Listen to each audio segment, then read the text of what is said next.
Hi everybody. I'd like to say hi to you all again. It is Super Tuesday, and I'm out here down in the Dunhoe in North Carolina doing another video with Mr. Freddie.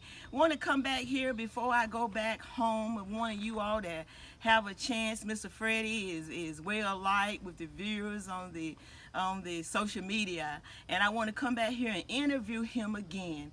Mr. Freddie, there's a lot of mystery that goes on back here in the Dunhoe. I heard about so many stories back here.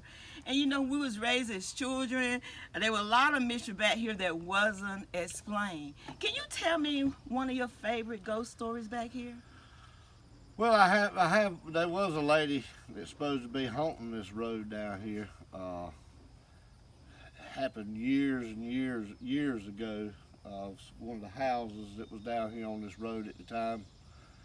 I think her and her husband, he had ended up killing her with an axe. And Yeah, I remember hearing about that. some of the older men that lived back when I was younger told me about them. They'd come down here and they had seen that woman standing in the dirt road down here. They say that. They say you can still come by that road now. Yeah. And there's people in this area. Matter of fact, my brother, he still live here. He said you can come by this road here, the Dunhoe at night, and you can still see this woman standing out there with no head, looking for her head. Yeah. So yeah. you heard the same thing? I heard the same thing. He had chopped her head off with the axe. And I used to come down here a lot when I first started this club down here and everything. Started looking after this land for the people that own the land, and being more like a caretaker, I would say what I've been for the last 25 years down here. And I have sat down here under this same tree right here, and I've seen a lot of... On the same tree? Under the Okay. same tree. Seen a lot of stuff down here in nature. What have you seen? Anything back I've, here you seen that's interesting? I've seen stuff come out on this dirt road down here and start coming towards you. I mean, and I've never seen anything like it before. What did it look like? I mean, I can go back. I got a lot of interviews with people that have seen so much back here in this Dunhoe where we was raised at. It was some type of bird, but I've never seen one that in this area before. What is a big bird or? Not real big bird. I mean, it was a pretty good sized bird. But it kept coming towards me and coming on down the dirt road, and I was sitting in the truck. And that's when they first come out with cell phones, and I called a friend of mine and told him on the cell phone, and I told him, I said, I don't, you know, it just kept coming towards me, so I just finally crunked the truck up and eased on down the dirt road and left it by itself. Were you afraid? Did it look different in any kind of way? Yeah, it was. What did it look like? Could you tell? Well, I know it had red eyes on it and a reddish looking head to it. But it come out, and these ditches down here are real shallow. Yeah, so it came I out of remember the a lot ditch of and things. Yeah. it would come out, then go back down in the ditch, and it kept coming back in and out like it was coming out looking to see if anything was looking at it. So I wouldn't been looking. So you got in your truck and took off down the road? Yeah, I got in the truck and took on off down the road. But I've been down here many times late at night. I have spent the night down here just sitting around the pond and sitting under the shelter. And so much. Yeah. you hear a lot of strange noises down here. Yeah. Some that I do know, some that I don't know what it is or what to explain. Yeah, what it is, yeah, you know, yeah. different animals make different sounds. So sometimes make the hair stand up on the back of your neck, wondering about what's back here. What's that? You shine the flashlight out around a little bit and try to make sure they stay on their side. They stay on their side. Let your presence be known. Let your presence be known. When you come back in this area, Mr. Freddie, how do you feel at night? You don't feel, I mean, I was raised back here as a little girl during the day and night, and I can confirm a lot a mystery and sounds and a lot of things went on back here in this Dunhoe. So you don't be afraid. I mean, Well, when I probably can come back here and camp. I think I might do that one night. I'm not afraid because 99% of the time when I'm in that pickup truck right there, I've got something other to take care of. You take care. Take care of the human part or the animal part. Yeah. But if there's something else different than that right there, they'll just say, well, we don't know what got Fred Kelly down here. Something got him and tore him all to pieces, but we don't know what it is. But you can believe one thing: if he bleeds and he comes my way and he gets to hair up on my back, I will go to shoot. I know. Well, let me ask you this. I know we talked about this before. I know you told me there's a lot of snakes back here. What's Yeah. that? I'd like to hear the story of the snake. What is the biggest snake you ever seen back here in this area? Man, Come on I've outta caught snakes down here that was 5 and 6 foot long. You catch them? Why you catch them? Well, I catch them, and I used to catch them and carry them home and turn them under the old biker barns and to catch rats, you know. Oh, okay. The big yeah. chicken snakes and stuff. And, Okay. water snakes, I don't really mess with that much. I just kind of leave them alone. I have sat here in this and not see anything, and then late in the afternoon, sometimes you liable to see 6 or 7, you know, just cruising the water. But they're not really. I mean, the water snakes, they won't bother you. I mean, they see you, the old red belly Oh yeah. water snakes. They're gonna take off. But I know when I first started down here, and I started tending this little field up here with corn. Yeah. I had cut the land, had it all smoothed out, getting ready to plant the corn the next morning. And when I already had the tractor sitting in the field when I got down here early that morning.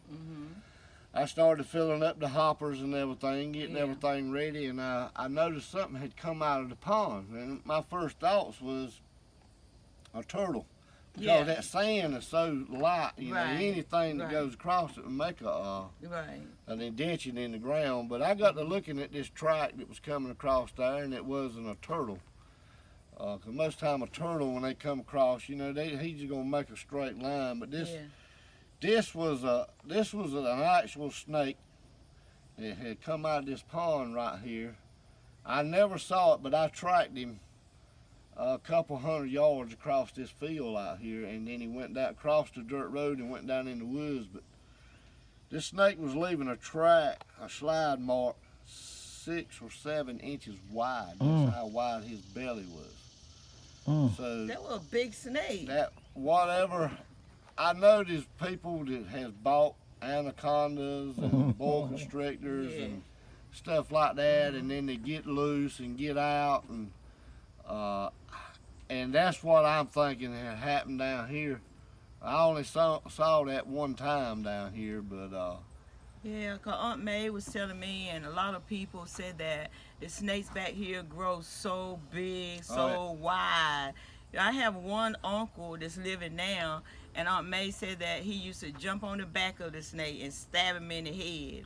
You know, I couldn't have did that, but you know, when you're young, you just do things. I wonder would he do that now? He probably won't do it now. I have grabbed him by the tail. I know my daddy could do it. And, by the tail? You reach down and you grab him by the tail, and you pop him like a bullwhip. And I saw my daddy do it, and I've heard some of the other men talking about doing it, and I've tried it several times, but the one my daddy done it, he actually snapped that snake's head completely off when he popped him, just like throwing an old bullwhip out. Well, I don't have the technique, I guess, but I have done it, and you know, it would break his neck, or you know, it would kill him.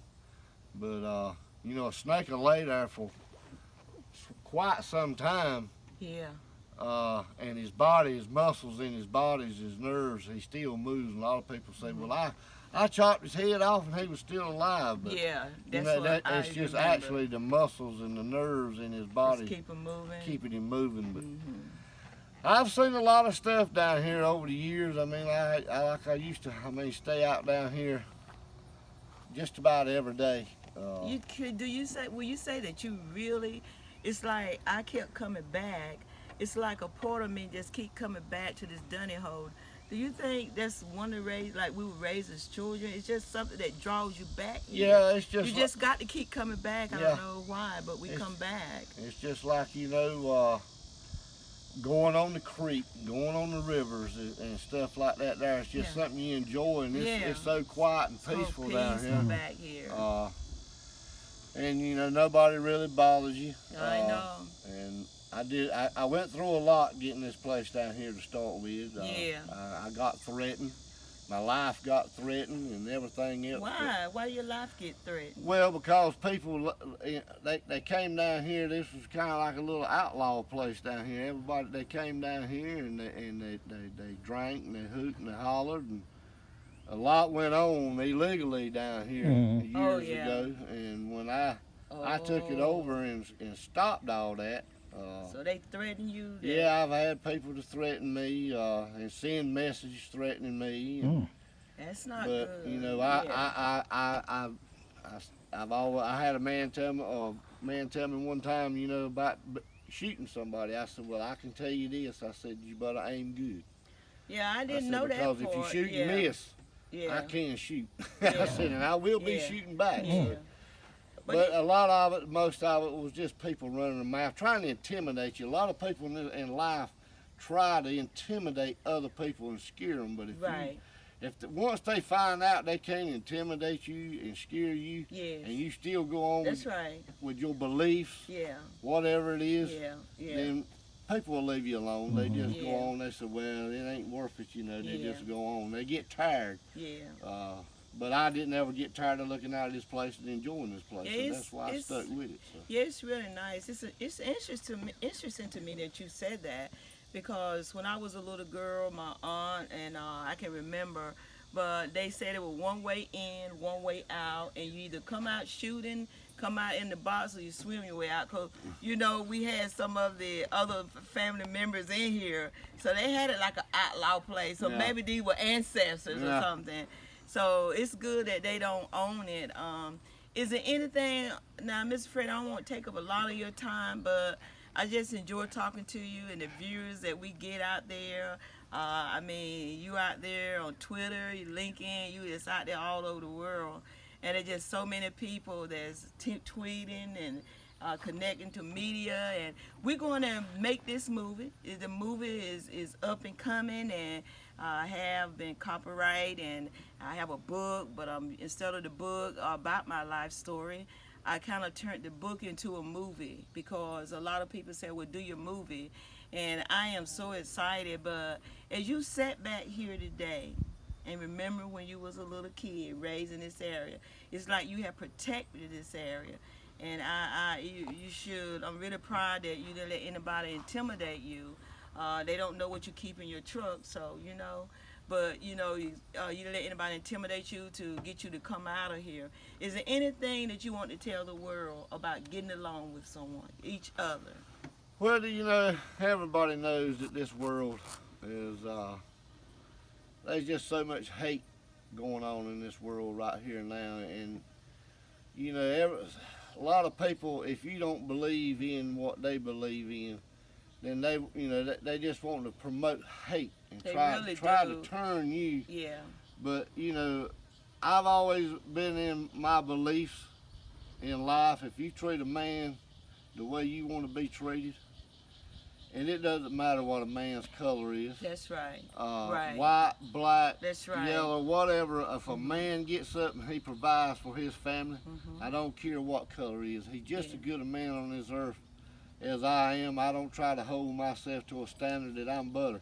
I'm just an old country boy that trying to make a living. I don't have a lot of education, but I can do a lot with metal.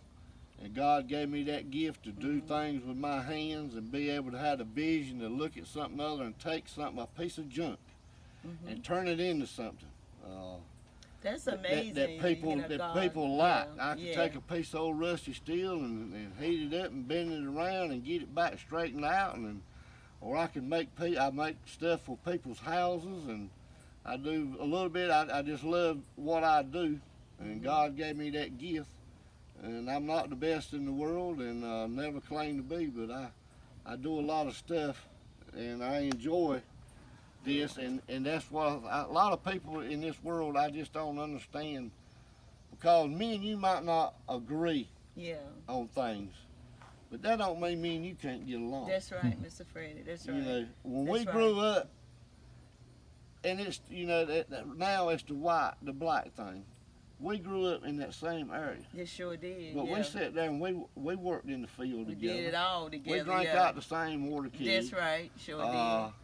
Ate together, played together, played together, stayed together. We did it all. Yeah. And you know, now, you know, it's segregated. More segregated. It's more segregated. Yes, I remember when they first Norwayne school. That was when they first got segregated. And I was real little. And you know, I heard a lot of people say, oh man, we got to go to school with the blacks. But when I went there, I got along. I mean, I got along with them. Now I had a few guys that, you know, they a little older or whatever. They try to intimidate you a little bit or whatever, you know. Might whoop your rear end, send you home. But you know, we might a week later we might be playing together on the same tree. That's right. That's right. Throwing a baseball and it's amazing. You know, we might get mad, but I mean, it was just the way we were raised. I mean, we would fight one minute and the next minute we'd be right back together. And you gotta have a little forgiveness in your heart. Forgive and move on. And that's a hard thing for some people to do, because I mean, I've had life experiences that really hardened my heart. But you know, the good Lord allowed me to forgive what those people done to me, because I lived a miserable life, because all I thought about was, you know, just what am I going to do to get them back? You know, they done this to me. But you know what? You wasted a lot of time in your life. A lot of time sitting there, trying to get somebody back. Right. Just let them go on, and you've done it. And don't even worry about me. I'm still living. I'm still going on. That's right. So. Well, I feel the same way. You know, I have problems. You know, because when I left this area back here in the Dunhoe, I just had so many problems. I couldn't realize why your color of your skin matters. And this period is 2019, and we seem so divided. And I think that once people, well, I know, because I'm really getting a lot of people at the job that I work. There's a lot of people, once they see the movie, and they're going to try to figure out how in the world did this happen, why did it happen, and they don't. It's saying low battery. Oh, okay. It's okay. But it's blocking the. Oh, okay. I can't see either one of you all. Yeah, all you do power saver mode. All you do is close it. Keep going. There you go. Excuse me. So I know a lot of people, when they watch our movie, Mr. Freddie, is they going to wonder, how in the world did this happen? And I think that when we know God laid it on our hearts to actually make this movie, and we're going to do it. And why is there so much of division? Why is there so much hate? Why can't we just get along? It doesn't matter about the color of your skin. You're still a person. That's what is important. Like Mr. Freddie said, what's done is done, what's gone is gone. It's time to move on to the future. Forget about what somebody done to you years ago in kindergarten that might stepped on an ant that made you mad. Forgive them and move on. We are going to move forward. It is time for healing. This is Hilda, Super Tuesday. This is Mr. Freddie. This is Hilda and Mr. Clarkson. He is our producer today. So hopefully he did a good job. He really enjoyed Mr. Freddie. He met Mr. Freddie for the first time, and he is a city man, and he came out here in the country. He never seen anything like this in his life. Stay tuned. We have more to come, right, Mr. Freddie? That's right. Let's shake hands, Mr. Freddie. Better yet, let's give a hug, Mr. Freddie. Just like when we was children. Thank you.